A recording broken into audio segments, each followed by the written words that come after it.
Assalamualaikum warahmatullahi wabarakatuh. Semoga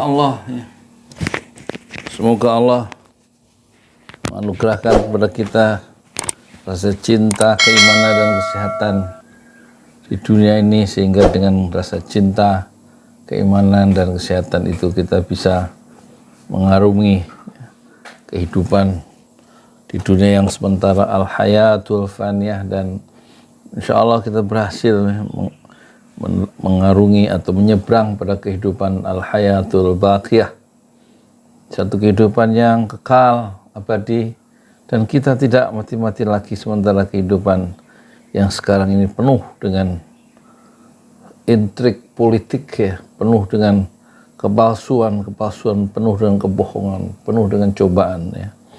Dan kita lihat kepalsuan hidup itu tampak kalau kita membaca berita yang sangat viral hari ini dalam thisway.id, skema korupsi BTS 4G Kominfo beredar di media sosial yang menyebut nama suami Puan Maharani.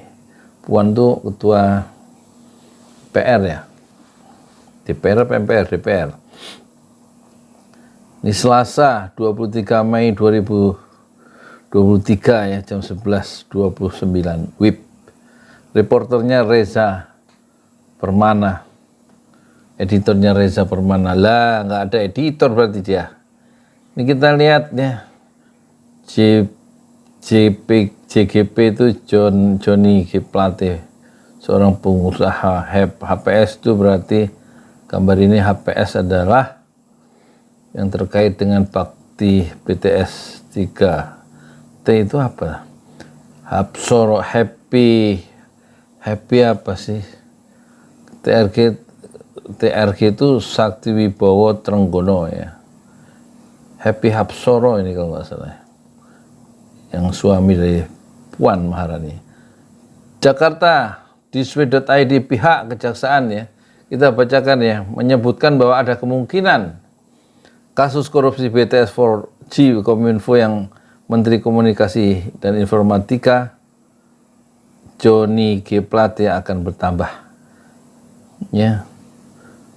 Sekarang sedang beredar, ya, skema korupsi BTS 4 atau 4G Kominfo bertebaran atau beredar di media sosial yang menyebut nama suami Puan Maharani, ya. Berarti mengalir ke sana gitu, ke PDIP, ya. Dana yang satu yang katanya korupsi Johnny Plate itu 8,3, ya, dari nilai proyek pembangunan apa itu BTS 4G itu senilai 10 miliar, ya. Korupsi 8,3 miliar, triliun. Dikorupsi 8,3 triliun, ya. Dan katanya memang mengalir sono kemari sampai jauh. Sementara Ketut Supendana selaku Kapus Penkum Kejagung menjelaskan bahwa pihaknya sedang mendalami, bahasanya itu bahasa yang normatif, ya, aliran dana itu, ya, kemana dia, soal korupsi pembangunan dan penyediaan infrastruktur BTS 4G di bakti Kemenkominfo ke partai-partai politik, ya. Ngalirlah, nggak mungkin juga Menteri Kominfo itu main sendiri, ya kan, dari Nasdem. Pasti bagaimana cara menjinakkan lawan-lawan politiknya, ya, supaya kebagian juga kan. Kalau enggak, wah, bahaya. Dijinakkan dengan cara bagi-bagi proyek kayaknya. Jadi adanya dugaan aliran dana ke parpol itu katanya masih didalami. Kita nggak berhenti katanya sampai situ, sampai berhenti di Kuntat, di Plate, kata Kun tadi, ya, nggak berhenti.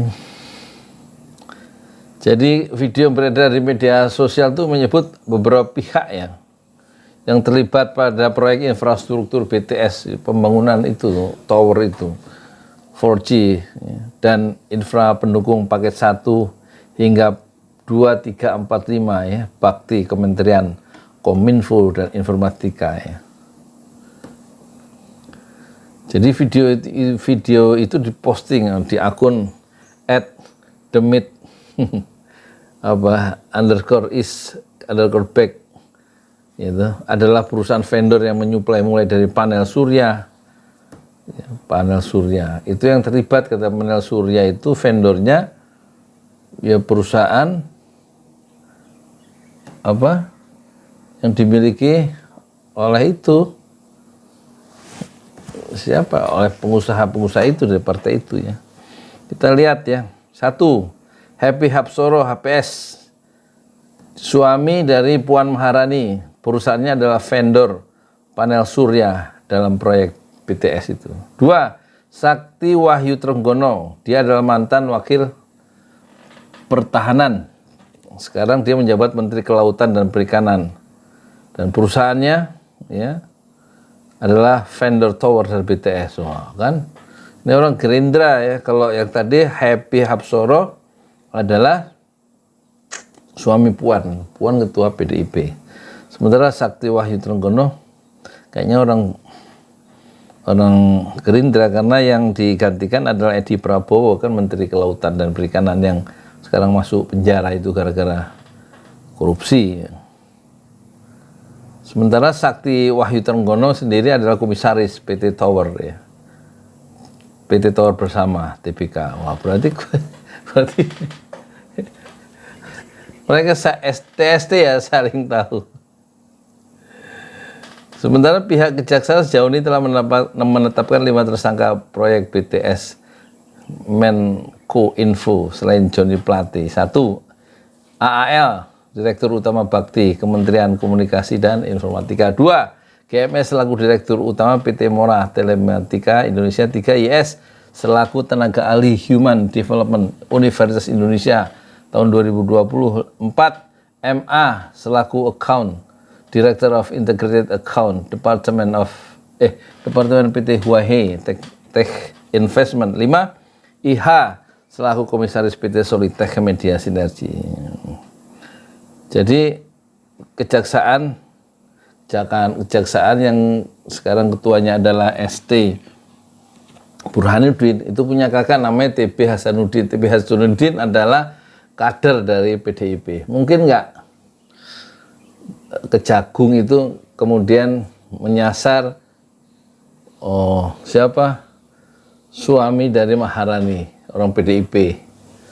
Atau mungkin enggak itu Kejagung Burhanuddin yang merupakan adik kandung dari TB Hasanuddin, dan TB Hasanuddin adalah kader PDIP, kemudian berani enggak menerobos masuk ke siapa itu Sakti Wahyu Trenggono yang komisaris PT Tower Terbuka, Tower Bersama Terbuka, komisaris di situ dari Gerindra.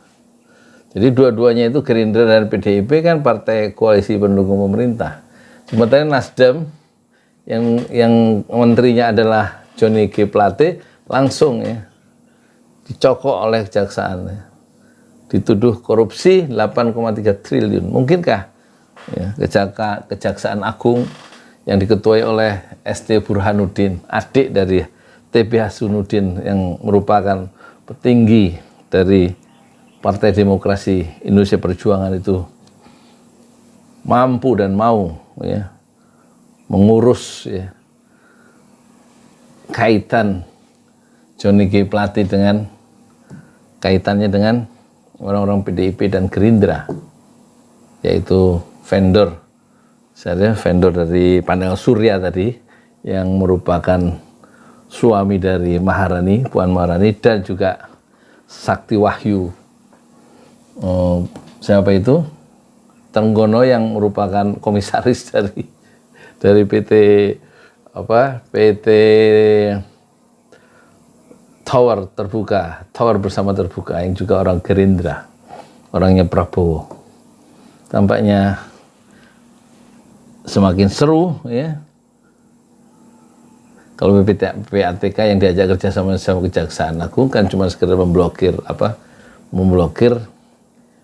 ini rekening-rekening yang dianggap mencurigakan berdasarkan perintah Kejagung ya, mungkin begitu. Tapi nasib akhir dari cerita korupsi ini ya kita lihat ya akhir ceritanya. tampaknya titik temu akan terjadi, karena kalau saling membuka, saling berbahaya untuk semua.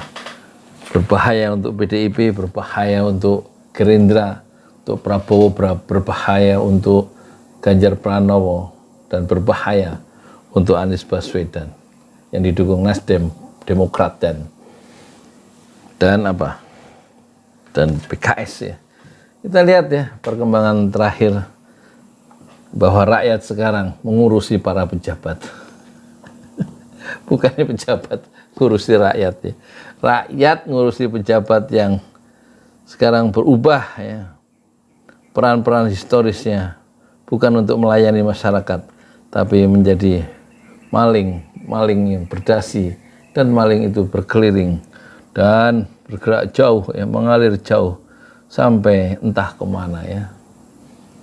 Uang dunia memang hijau, hilwah, dunia itu manis dan hadrah dan hijau, memukau siapa saja, termasuk memukau rakyat dan juga memukau para pejabat dan penguasa.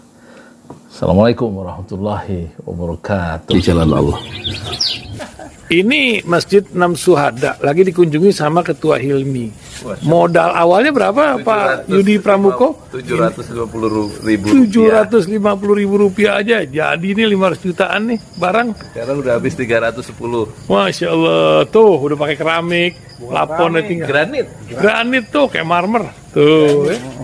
Masya Allah nih, sampai juga kita ke sini.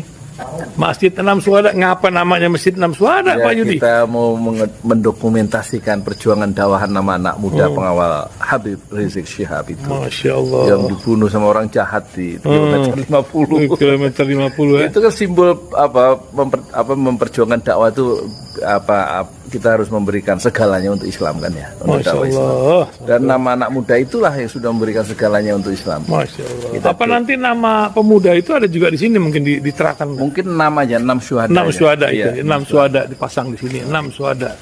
Bipali, apa yang dikomentarin dari ini semua Bipali? Masya Allah, luar biasa. Dari uang 700.000 kalau pengen ternyata bisa.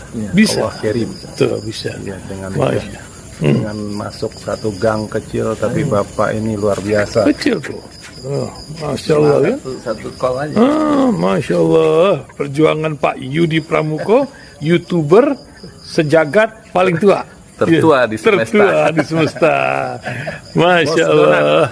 Tukang donat. Tukang donat. Tukang donat dari Paru. Ini saya laporkan dari lapangan ini, langsung dari Masjid Enam Syuhada. Masya Allah. Dan ini dia. Dalam lihat ah. Tuh, lihat tuh masjidnya. Tuh imamnya di situ tuh. Malam-malam lagi kita. Masya Allah. Masih kurang nih. Atapnya katanya transfer aja.